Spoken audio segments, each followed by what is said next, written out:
Pats švariausias vanduo pasaulyje, tebra maudas.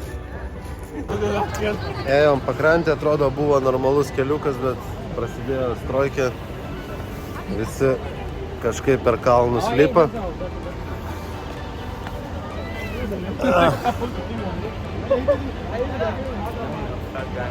Eilė priekį, eilė gale.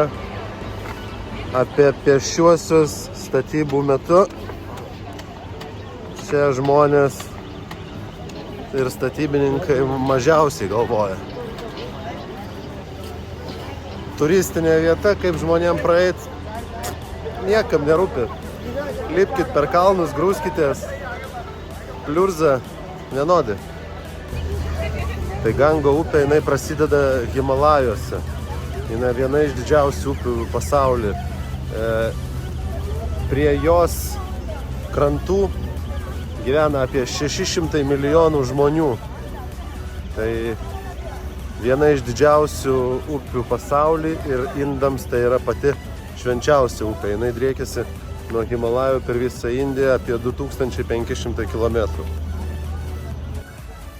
Bet kaip bebūtų gaila, nors jiems šita upė ir šventa, bet kiekvieną dieną į ją yra suleidžiama milijonai litrų visokių atliekų, išmatų, toksiškų medžiagų. Nuo 2019 metų jie padarė projektą tokį, investavo 2,6 milijardo dolerių.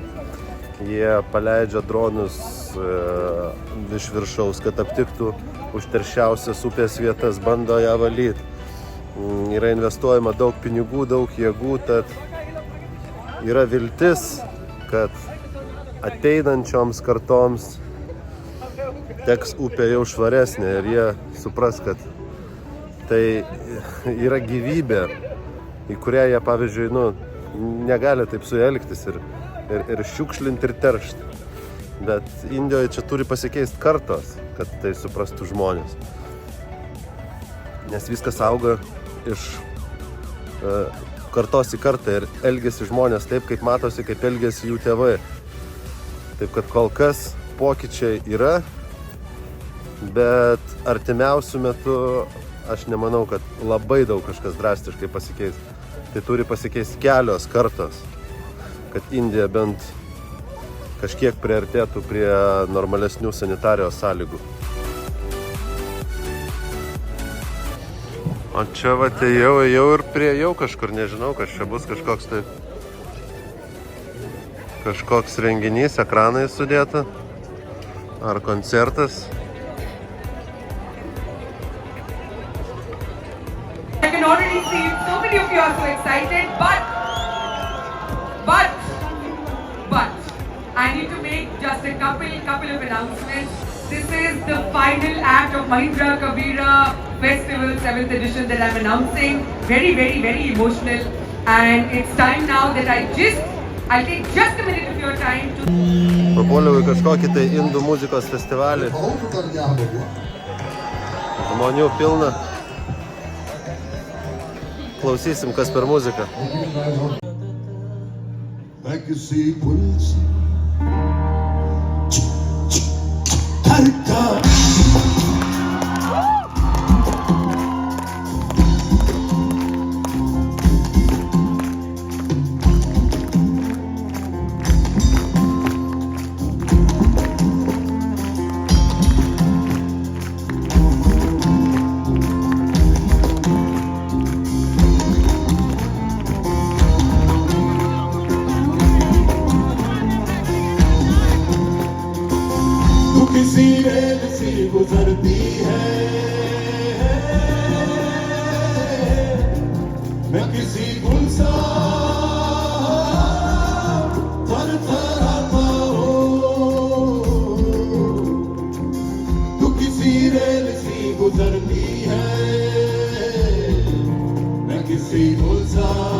Matyt, labai populiari grupė, čia sakė 25 metai jau jie kartu muzikuoja, vadinasi Ocean Band. Tai vat papuoliau ant indiško koncerto. O.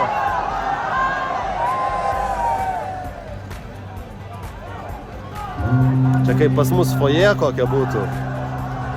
Toks pagyvenęs jaunimas. Visi žino jų dainas, visi pirmas akordas tik užgroja, banga tokia tik wow. Stoviu, klausau. Gražu, bet ne mano stilius.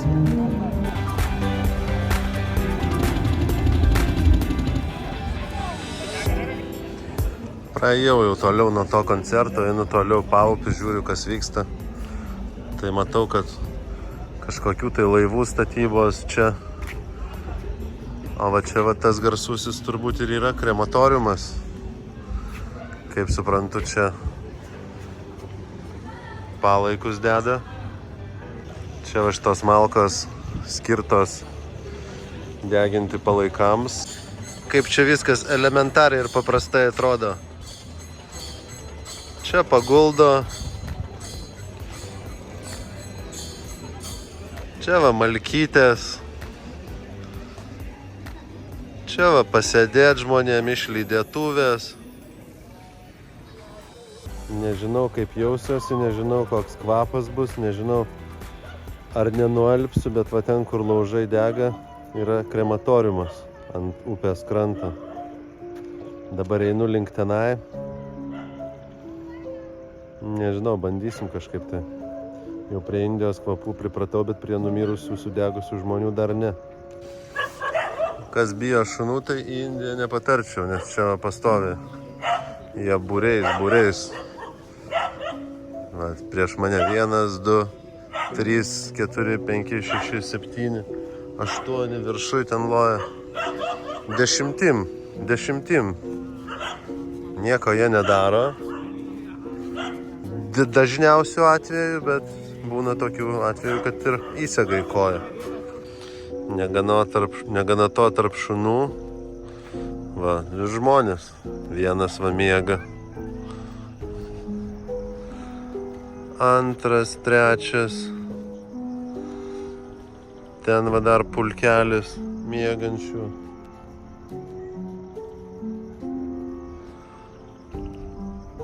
Čilina, hebra. Aš galvoju, kartais negali jų sumaišyti su lavonais, netyčia paimtų ir juos nuneštų ir sudegintų. Kažin, nėra tai pasitaikė. Laidojimo ceremonijos Indijoje Varanasi kaina kažkur svyruoja tarp 5 ir 10 tūkstančių rupių. Tai jeigu europiniais pinigais, tai apie 50 ir 100 svarų. Tai turbūt priklauso nuo ceremonijos dydžio, nežinau, nuo atliktų kažkokių tai paslaugų ritualinių. Bet kas įdomiausia, tai šitas verslas, tu jį niekaip nepapulsi. Čia eina jisai kaip ir palikimas šeimos. Jas valdo žemesnio lygio kastos, bet šitas verslas ir gana pelningas ir tu taip paprastai jį nepapulsi.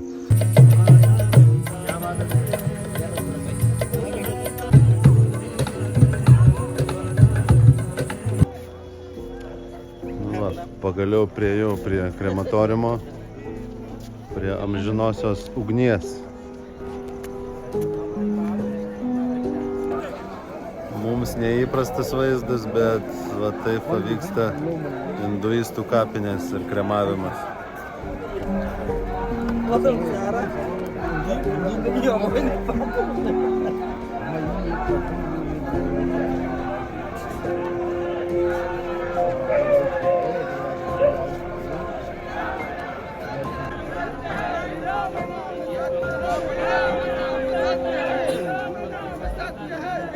Some coming.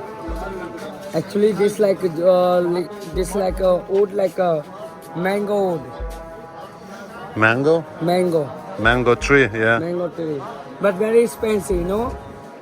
So how much funeral cost? 1 kilo, like 1 kg, like 750 rupees. So for one funeral, how much family? One body like 200 kilo, like balance. 200 kg. 200 kg. 200 I understand. kg. Like So- balance, 1% dead body. So for one body they need 200 kilos of mango tree. Yes.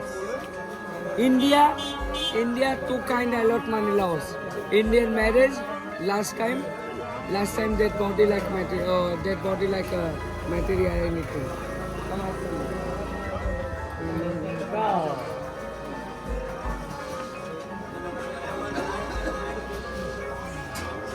पेशाब करे तो बहुत बार देखा तो तुझे पेशाब करे ऊपर Tai dabar esu viršutiniai daly, kur.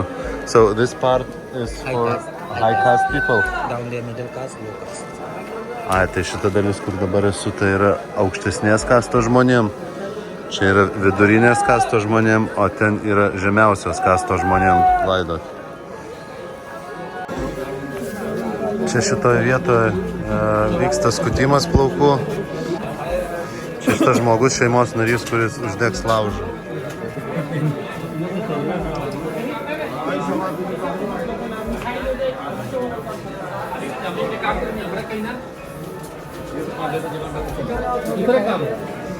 Einam su šito žmogumis, man paaiškina, kaip čia kas vyksta, paskui reiks kažkiek paaukot. Shiva Fire.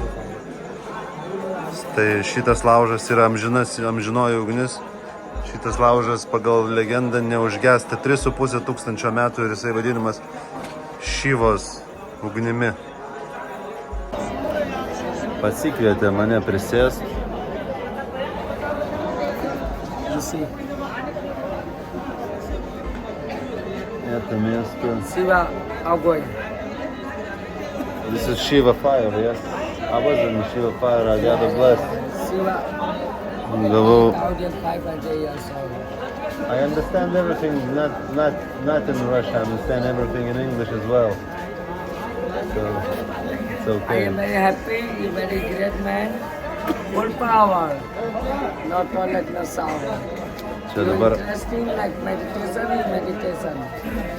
pasikvietė mane atsisėst ant suoliuko tokio. Brother, you give you 5 minute time, I am go like one like who are dead body coming.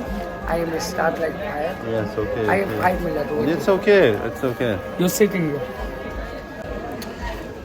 Tai susipažinau vėl ten su kažkokiu tai vietiniu, pamatė, kad užsienietis, tai man čia nuvedė vienur kitur, ten šiek tiek paaukojau, dabar atsisėdau, pasiūlė žolės, hašo pasiūlė. Sakau, nevartoju, sakau, aš nieko, nei rūkau, nei geriu, nei nieko nedarau, sakau. Sportas, sveikata ir švarus vanduo. Tai žiūriu dabar į šitą procesiją, jų kaip vyksta laidotuvė, sakė į dieną, kažkur apie 200-300 laidotuvė, o vėl neša žmogų.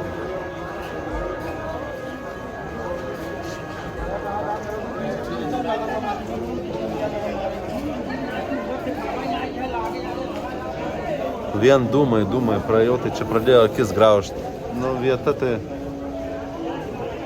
ne kiekvienam ir čia uždrausta būt, sakau, kur moterys visos, sako, moterys negali čia būti, nes jos verkia, moterys išlydi kūną namuose, o čia tik tai vyrai, nes bloga karma, jeigu moterys su ašarom palydi, tai pas juos yra bloga karma.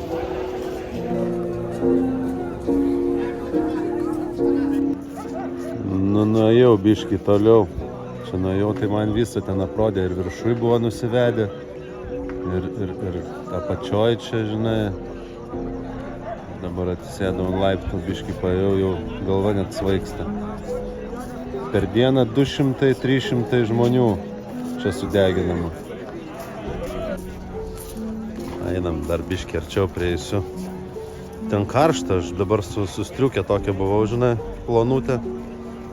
Tai pabuvau ten kokių 15-20 minučių. Tai karšta pasidarė, aš išsivilkau. Tai degina jie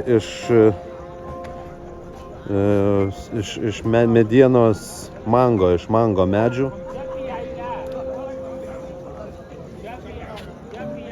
Kažkur vienos laidotuvės kainuoja, sakė, tarp 5 ir 15 tūkstančių rupijų, tai čia tarp Pidiso ir tarp 150. Tai va, visur čia, kur laužai šitie, tai visur žmonės vadegs. Išvatintais laiptais ateina, nuneša kūną, apačioj paskutinį kartą pašventina Gango upės vandeniu ir laužan.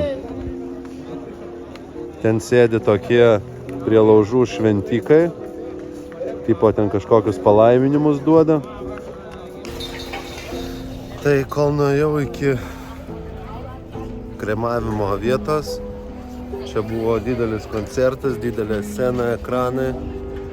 Aš ten pabuvau kokių porą valandų, grįžinėjau atgal link viešbučio,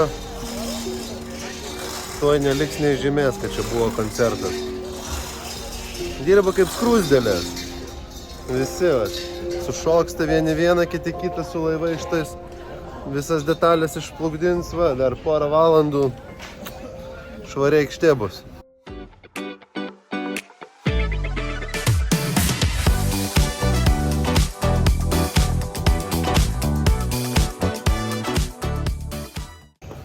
Labas rytas.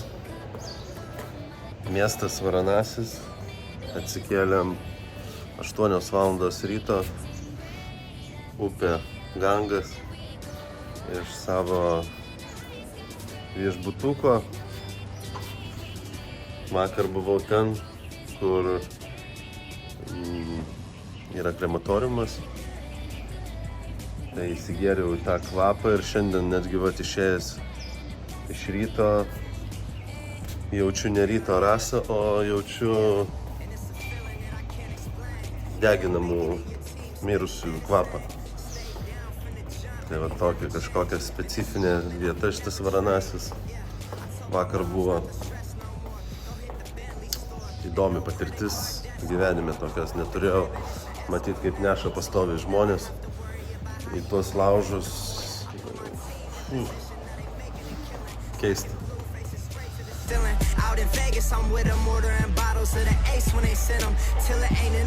Rytas, žmonės pradeda praustis Gango upė, atlikti savo kasdieninius ritualus. Ten už kelių 100 metrų degina žmonės, eina pelenai, o čia žmonės prausėsi, valosi dantis. Kas yra ypatinga su šita laidojimo ceremonija dar, tai ne visus gali deginti. Ten yra kai kurie apribojimai. Negalima deginti vaikų, negalima deginti moterų su neščių numirusių, negalima deginti kažkodėl tai gyvatės įkastiems žmonėms. Tai tokius žmonės būdavo paprasčiausiai, kad šventai juos palaidot. Pagal jų tradicijas paprasčiausiai pririšamas akmuo prie kojų, į vidurį upės nuplaukia ir viskas, numeta į dugną. Bet įvairiausių nutikimų būdavo, kad paprasčiausiai tas akmuo atsiriša, tai tie kūnai išplaukia į viršų ir ten pagal upės tėkmę toliau būna tuos kūnus išmeta į krantą. Tai. Šiaip jie čia prie mirties šitas miestas yra pripratęs. Jie mirtim jų nenustebinsi.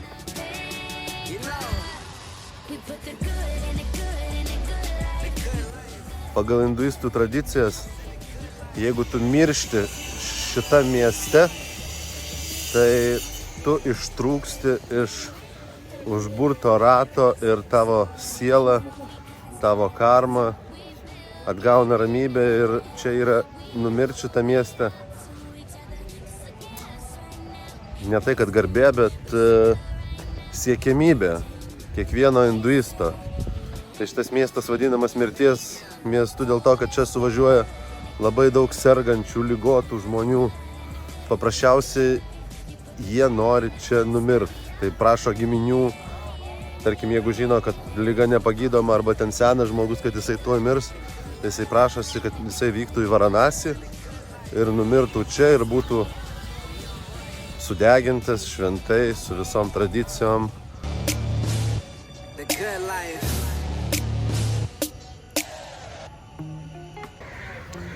Čia pas juos yra tokie kaip senelių namai. Senelių namai, bet esmė jų, kad žmonės ten atvažiuoja, parduoda savo namus, parduoda turtą, susimoka mokestį, išsinuomoja kambarėlį ir jie atvažiuoja ten numirt. Tai tokie kaip savotiški senelių namai, bet jie ten gauna maisto, apžiūri ten juos, ten kažkokia tai priežiūra yra. Bet žmonės ten būna gyvena ir po 10, ir po 15, ir po 20 metų. Kai kurie sako, kad mane šyva pakvietė ir aš čia gyvenu, laukiu mirties. Kai kurie šeimom atvažiuoja, vyras su žmona ir vienas jau numiršta, kitas laukia savo eilės. Pas juos tai vadinama mokša, tai tas išsilaisvinimas. Jie tuo labai tiki. Gerai, kol kas užteks apie mirtį. Bandom nukeliauti iki Ramangard forto. Suradau kažkokią tai lankytiną vietą. Einam prasičekinsim, kas ten įdomaus. Nežinau, ką jie čia daro, bet va eina bičas. Vienas priekį, vienas iš galo. Tempia kažkokią tai pagalį. Kam, kodėl? Čia tik jiems žinoti. Man reikia kažkaip tai praeiti tiltą. Bandžiau pro apačiai, žiūrėjau, gal kažkoks praėjimas pėsčiųjų yra. Ne velnio. Tai į vieną, į kitą pusę. Nu, kaip žmogui pereiti, jeigu nori į kitą upės pusę patekti. Tai bandysim, rizikuosim, eisim keliu, kaip ir visos mašinos. Beeidamas nusprendžiau nerizikuoti. Sustojo tuktukas, sako, šok į vidų. Tai sveikas protas nugalėjo.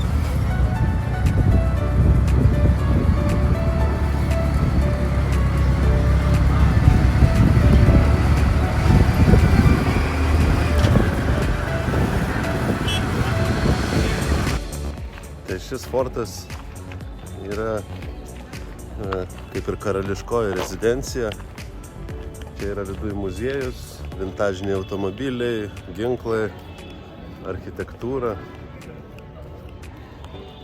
Atrodo skurdokai, senai nematyta remonto.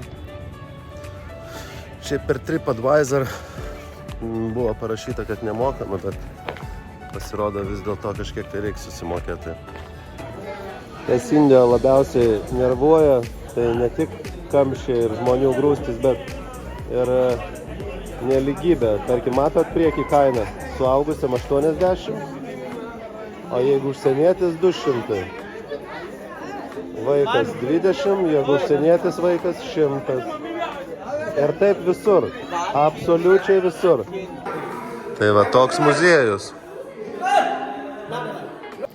Ir kaip visur atbėgo kažkoks vietinis klerkas.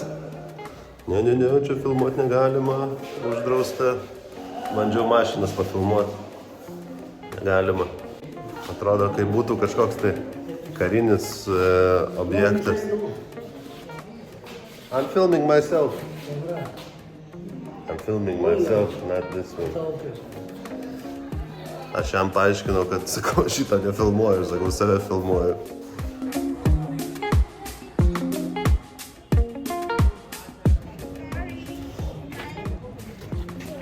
Atėjus prie upės, paprasčiausiai apžvalgos aikštelė.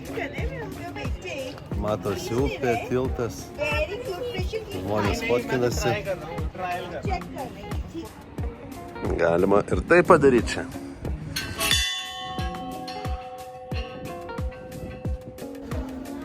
Vaikštinėju. Ir kareivis prieina, klausia, iš kur tu? Iš Rusijos? Sakau, ne, iš Lietuvos. Sako, tavo veidas atrodo kaip ruso. Tai va, tai gavau tokį komplimentą. Hebra iš upės turbūt žuvų prigaudė, tai va, toks improvizuotas turgelis. Gango upės šviežios žuvis.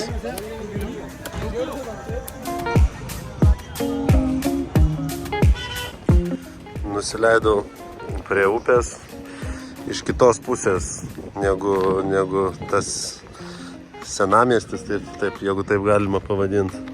Čia yra priešinga upės pusė, tai statosi, naujos statybos vyksta. Statomi tokie laiptai, kaip ir toj pusėje. Tik čia jau bus kažkas modernesnio, naujesnio. Šiek tiek paini, karvės.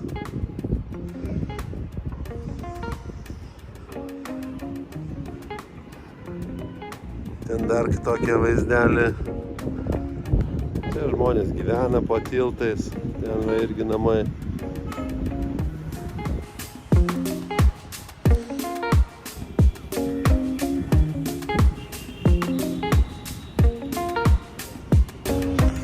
Einu žiūriu, rikšų autosalonas. Dar tokio bairio nematęs. Naujos visiškai autorikšos. Įvyniota su celofanais, tvarkinga, nudažytos. Hello. So, this is rickshaw. You're selling rickshaws, yes?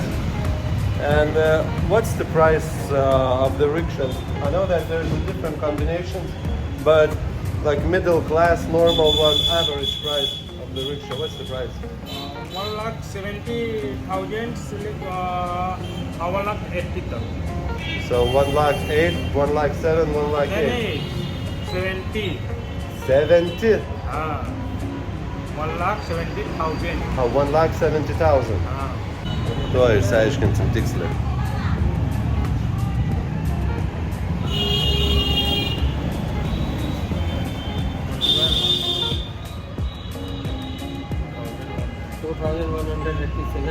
$2,100. Tai kaip ir sakiau, apie 1,800 svarų kainuoja rikša. And it can buy everyone, doesn't matter it's Indian or for example me, if it's my nationality, it doesn't matter. No. I can buy. Bluetooth left.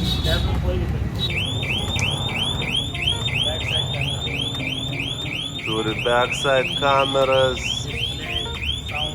displejus, muziką, turi fenas. Mobile charging socket. Wow. So it's electric, yes? Stop. Combination. Electric, yes? Or petrol? Only electric. Only electric, yes?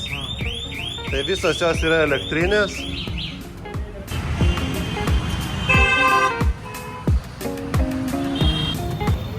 Nu gal ir idėja nebloga būtų, va taip va. Atvarėjai į Indiją, pakeliaut mėnesiui, 2-3. Jeigu dviese atvarėjai, nusipirkai savo rikšą, susimetei ten po 1000 svarų ir savo varinėjai po Indiją. Turi elektrinį transportą, eksplorinį.